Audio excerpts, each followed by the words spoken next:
Amaqembu ezombusazwe kuleli achaze inkulumo kaMengameli waseMelika uDonald Trump kwenye yezinkundla zokuxhumana ngeSonto njengenkulumo enobudedengu futhi engenayo ulwazi olwanele ngomthethosivivinywa i-expropriation bill.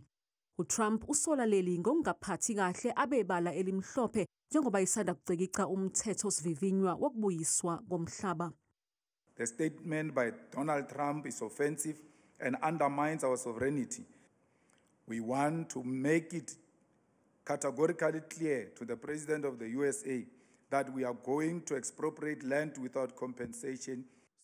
Ungqongqoshe wezobudlelwane namazwe omhlaba uRonald Lamola ugcizelele ukuthi iNingizimu Afrika ingaphansi komthethosisekelo wentando yeningi kanti futhi umthethosivivinywa i-Expropriation Act ihambisana nawo.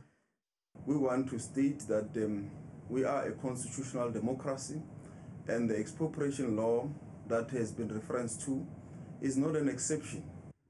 Ungqongqoshe wezamagugu ambiwayo uGwede Mantashe ukubeke ngembaba ukuthi uma uTrump ehoxisa uxhaso eNingizimu Afrika nayo ayizoyinika iMelika amagugu ambiwa phansi.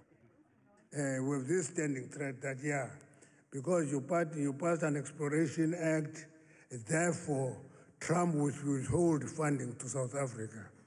And they said, let's not mobilize Africa. Let's withhold minerals to US. That is it. If they don't give us money, let's not give them minerals.